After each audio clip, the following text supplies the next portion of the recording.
ഈ അടിയിടി ചതവൊക്കെ കിട്ടി വരുന്നവരുടെ ചികിത്സാ രീതി എന്ന് പറഞ്ഞാൽ ഇവര് കുളിക്കാൻ പാടില്ല. പൂർണ്ണ ബ്രഹ്മചര്യമായിരിക്കണം. അന്നത്തെ ദിവസം ഇവർക്ക് കഴിക്കാൻ കൊടുക്കുന്ന കരിങ്കോഴിയുടെ മാംസം തന്നെ നല്ല ഇടിച്ച് പൊതിച്ചെടുത്തിട്ട് വടയാക്കിയിട്ട് കഴിക്കാനും കൊടുക്കുന്നത്. 3 കാര്യങ്ങൾ വിശ്വാസം ഉണ്ടെങ്കിൽ മാത്രമേ ഒരു ട്രീറ്റ്മെൻറ്റ് വിജയിക്കുകയുള്ളൂ. അത് ഒന്നെന്ന് പറഞ്ഞാൽ വൈദ്യനിൽ വിശ്വാസം വേണം. രണ്ടാമത് മരുന്നിൽ വിശ്വാസം വേണം. 3 ദൈവത്തിൽ വിശ്വാസം വേണം. നമസ്കാരം, ഞാൻ ഡോക്ടർ വിസ്മയ ഉണ്ണി. ഇവിടെ RMO ആയിട്ട് ഇപ്പം 1 വർഷമായി ഇവിടെ വർക്ക് ചെയ്യുന്നു. ഇതിപ്പോൾ ഞാൻ വന്നതിനൊക്കെ കോമൺലി കാണുന്നത് വന്നിട്ടുള്ള പേഷ്യൻസൊക്കെ സ്ട്രോക്ക് പേഷ്യൻസ് ആണ് കൂടുതലും വന്നിട്ടുള്ളത്. പിന്നെ എല്ലാ തരത്തിലുള്ള വാതരോഗങ്ങളും പിന്നെ അതുപോലെ തന്നെ സ്കിൻ ഡിസീസും എല്ലാം ഇവിടെ ട്രീറ്റ് ചെയ്യാറുണ്ട്. കരിങ്കോഴി ചികിത്സ നിങ്ങൾ ആരെങ്കിലും കേട്ടിട്ടുണ്ടോ? ആ ചികിത്സ സാധാരണ ചെയ്യുന്ന ആർക്കൊക്കെ അറിയാമോ? ബാക്ക് പെയിൻ ഉള്ളവർക്കും അതുപോലെ തന്നെ സ്ട്രോക്ക് വന്നവർക്കുമാണ്. അപ്പോൾ അതിന് കൂടുതൽ വിശേഷം അറിയാൻ വേണ്ടിയാണ് ഞാൻ കൊട്ടാരക്കരയിൽ നിന്ന് 108 കിലോമീറ്റർ വണ്ടി ഓടിച്ച് തമിഴ്നാട്ടിലെ ആലംകുളത്താണ് ഈ ഒരു ആയുർവേദ ഹോസ്പിറ്റലുള്ളത്. അപ്പോൾ അതിന് കൂടുതൽ വിശേഷങ്ങൾ ചോദിച്ച് മനസ്സിലാക്കിയിട്ട് നിങ്ങളിലേക്ക് എത്തിക്കാം.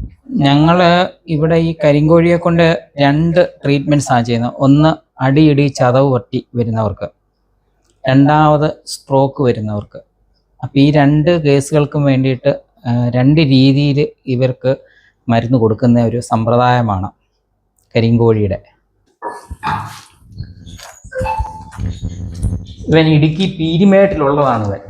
ഇവനെ പാറയിൽ നിന്ന് തെന്നി വീണ് നല്ല ക്ഷതവുമായിട്ട് ഇവിടെ വരുന്ന സമയത്ത് നല്ല ക്ഷതമുണ്ട്. അതിനോടൊപ്പം തന്നെ ഇവന് നടുവേദനയും ഉണ്ടായിരുന്നു. അപ്പം അതിനുള്ള ട്രീറ്റ്മെൻറ്റ്സ് ഞങ്ങളുടെ പാരമ്പര്യ ട്രീറ്റ്മെൻറ്റ്സ് ആദ്യം കഴിഞ്ഞു. കരിങ്കോഴിയുടെ സൂപ്പ് ആദ്യം ഇവന് കൊടുത്തു 3 ദിവസം. അത് വ്രതശുദ്ധിയോടുകൂടിയാണ് ആ സൂപ്പ് കൊടുക്കുന്നത്. ഇത് കൊടുത്തു കഴിഞ്ഞതിന് ശേഷം ഇവനെ ഞങ്ങൾ വയറൊക്കെ ഒന്ന് ഇളക്കി അടുത്ത ട്രീറ്റ്മെൻറ്റ് ഘട്ടത്തിലോട്ട് നീങ്ങി. ഇപ്പോൾ ഏകദേശം 17 ദിവസം കഴിഞ്ഞു. ഇനി 4 ദിവസത്തെ ട്രീറ്റ്മെൻറ്റ് കൂടെ കഴിഞ്ഞ് ഇവൻ വീട്ടിൽ പോകും. ഇവന് നടക്കുന്നതിനും എടുക്കുന്നതിനും വേദനയൊക്കെ പൂർണ്ണമായി മാറി വരുന്നു.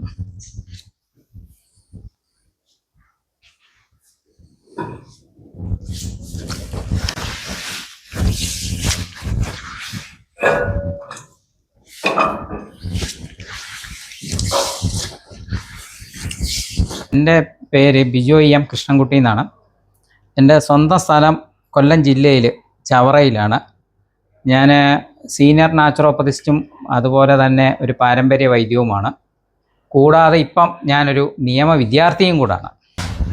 ഇവിടുത്തെ ഈ അടിയിടി ചതവൊക്കെ കിട്ടി വരുന്നവരുടെ ചികിത്സാ രീതി എന്ന് പറഞ്ഞാൽ ആദ്യം വരുമ്പം തന്നെ അവർക്ക് നമ്മൾ നീറയും ചെഞ്ഞായും മറ്റു കാര്യങ്ങളോടെ ചേർത്തൊന്ന് വയറിളക്കിയതിന് ശേഷം പിറ്റേ ദിവസം മുതൽ കരിങ്കോഴിയെ 16 അടങ്ങഴി വെള്ളം വെച്ച് അത് നാഴിയായി പറ്റിച്ചെടുത്തിട്ട് ആ നാഴി 3 ദിവസം കൊണ്ടാണ് കൊടുക്കുന്നത്. ഈ 3 ദിവസം ഇവർ കുളിക്കാൻ പാടില്ല. പൂർണ്ണ ബ്രഹ്മചര്യമായിരിക്കണം. പിന്നെ അന്നത്തെ ദിവസം ഇവർക്ക് കഴിക്കാൻ കൊടുക്കുന്ന കരിങ്കോഴിയുടെ മാംസം തന്നെ നല്ല ഇടിച്ച് പൊതിച്ചെടുത്തിട്ട് വടയാക്കിയിട്ട് വട ആണ് കഴിക്കാനും കൊടുക്കുന്നത്. അത് ഒരാൾക്ക് ഒരു കരിങ്കോഴി എന്ന് പറയുന്നത്. നിങ്ങളിവിടെ വരുമ്പം കാണുന്ന കരിങ്കോഴി എല്ലാം അതിന് വേണ്ടിയിട്ടുള്ളതാണ്. നമുക്കിവിടെ മറ്റെന്തൊക്കെ ചികിത്സകളുണ്ടോ? ഇവിടെ സ്ട്രോക്ക് പേഷ്യൻസിനും സ്കിന്നിൻ്റെ സോറിയാസിസ് അങ്ങനെയുള്ള എല്ലാ ട്രീറ്റ്മെൻറ്റുമാണ് ഇവിടെ കൂടുതൽ. പിന്നെ ഇപ്പം യുവാക്കൾ കൂടുതൽ വന്നുകൊണ്ടിരിക്കുന്നതെന്ന് പറഞ്ഞാൽ ഇപ്പം ഏറ്റവും കൂടുതൽ അതിനോടനുബന്ധിച്ച് അതിൻ്റെ ചെറിയ ലൈറ്റ് ട്രീറ്റ്മെൻറ്റ്സ് തന്നെ അവർക്ക് നടന്നു പോകുന്നു. പിന്നെ കുട്ടികളുണ്ടാതെ വന്നിട്ടുള്ള പല കേസുകൾ കൂടെ വന്ന് ഉണ്ട്. നിങ്ങൾ വേണമെങ്കിൽ ഇവിടുത്തെ റെക്കോർഡ്സ് പരിശോധിച്ചാൽ മനസ്സിലാവും.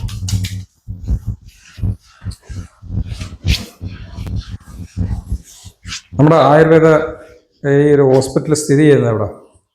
ഇത് തിരുനെൽവേലിക്കും തെങ്കാശിക്കും ഇടയ്ക്ക് ആലംകുളം എന്ന സ്ഥലത്ത് നിന്ന് ഒരു 3 കിലോമീറ്റർ മാറിയാണ്. നമ്മുടെ കേരളത്തിൽ നിന്ന് വരുവാന്നുണ്ടെങ്കിൽ കേരളത്തിൽ നിന്ന് വരുന്നവർക്ക് 2 രീതിയിൽ വരാം. ഒന്ന് പാലക്കാട് ഭാഗത്തു നിന്നൊക്കെ വരുന്നവരൊക്കെ ചിലർ മധുര കോയമ്പത്തൂർ വഴി വരുന്നുണ്ട്. ചിലർ പുല്ലൂര് ആര്യങ്കാവ് പുന്നൂർ തെന്മല ആര്യങ്കാവ് വഴി വരുന്നവരുണ്ട്. തിരുവനന്തപുരത്ത് നിന്ന് വരുന്നവർ കുളത്തൂപ്പുഴ തെന്മല വരെ വരുന്നവരുണ്ട്. ചിലർ നാറുകോല് വഴി വരുന്നവരുണ്ട്, പല രീതിയിലും വരുന്നുണ്ട്. ഇപ്പൊ എങ്ങനെ ഇവിടെ നമ്മുടെ സ്റ്റേ ഒക്കെ ഉണ്ടോ? ഇവിടെ മിനിമം 15 പേർക്ക് കിടക്കാനുള്ള ഫെസിലിറ്റീസ് ഉണ്ട്. ഇപ്പം ബാക്ക് പെയിൻ ആയിട്ടൊക്കെ വരുന്നുണ്ടെങ്കിൽ എത്ര ദിവസത്തെ ട്രീറ്റ്മെന്റ് എടുക്കേണ്ടി വരും? 14 മുതൽ 21 ദിവസം വരെ വേണ്ടി വരും. സ്ട്രോക്ക് വരുന്നവർക്കും? സ്ട്രോക്ക് വരുന്നവർക്ക് കണ്ടീഷൻ അനുസരിച്ചാണ്. ചിലർക്ക് വളരെ പെട്ടെന്ന് ഇമ്പ്രൂവ് ആയി പോകുന്ന കേസുണ്ട്, ചിലർക്കൊക്കെ 3 മാസം വരെ കൊണ്ട്, ചിലരൊക്കെ കിടന്ന് ബെഡ് സോർ പോലുള്ള കേസുകളൊക്കെ ആയിട്ടായിരിക്കും വരുന്നത്. അപ്പം അങ്ങനെ വരുന്നവർക്ക് ടൈം എടുക്കും. പിന്നെ രോഗിയുടെ കൂടെ വരുന്ന ബൈസ്റ്റാൻഡേഴ്സും അതിന് തയ്യാറായിരിക്കണം. എനിക്ക് തോന്നി തമിഴ്നാട്ടിലും തുടങ്ങണം തോന്നി. തമിഴ്നാട്ടിൽ തന്നെ പല സ്ഥലത്തും ഇപ്പം ആയിട്ടുണ്ട്. എല്ലാ സ്റ്റേറ്റിൽ നിന്നും ഇപ്പം വരുന്നുണ്ട് ഇവിടെ. ഇവിടുത്തെ ആളുകൾ എങ്ങനെ ഇവിടെ വരുന്നുണ്ടോ, ചികിത്സ ചെയ്യുന്നുണ്ടോ? നിങ്ങൾ വരുമ്പോഴും ഇവിടെ നിന്ന് ഇറങ്ങിപ്പോയത് ഇവിടുത്തെ ആൾക്കാരാ. ആണല്ലേ? ഇവിടുത്തെ ആൾക്കാർ ഇപ്പൊ ഇവിടെ നിന്ന് ഇറങ്ങിപ്പോയത്. നിങ്ങൾ വരുമ്പം എന്നെ വിളിക്കുന്ന സമയത്ത് ഇവിടെ നിന്ന് ഇറങ്ങി പോകുന്നതല്ല ഇവിടുത്തെ ആൾക്കാരാ. എൻ്റെ വീട് ഏറ്റുമാനൂരാണ്. എൻ്റെ പേര് ലക്ഷ്മിക്കുട്ടി. മുട്ടിന് വേദനയായിട്ട് വന്നതാണ്. മുട്ട് മാറ്റി വെക്കണം എന്ന് പറഞ്ഞാണ് ഇവിടെ വന്ന് മരുന്ന് കഴിച്ച് ഇത്രയും കുറവായി. ഇപ്പൊ എങ്ങനെയുണ്ട്? ഇപ്പം നടക്കാൻ ഇതായി. നടക്കാനൊക്കെ പറ്റുമോ? നടക്കാൻ നടന്നു കാണിച്ചേ നോക്കട്ടെ.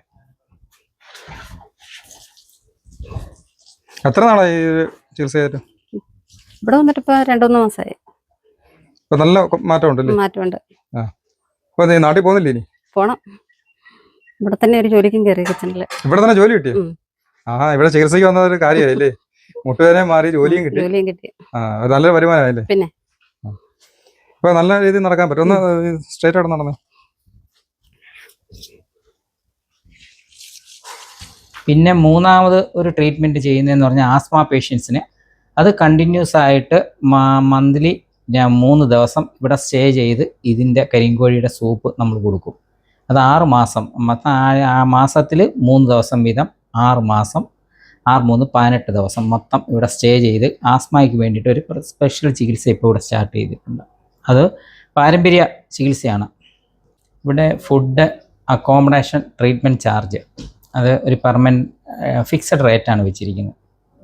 ഇപ്പോൾ നമ്മുടെ കേരളത്തിൽ നിന്നൊക്കെ വരുവാന്നുണ്ടെങ്കിൽ അവരിവിടെ സ്റ്റേ ചെയ്ത് ചികിത്സ തരണോ? കേരളത്തിൽ നിന്നല്ല, അല്ലേ, ഇവിടെ മാക്സിമം 90% ആൾക്കാർ ഇവിടെ സ്റ്റേ ചെയ്ത് തന്നെയാണ് ട്രീറ്റ്മെൻറ്റ്.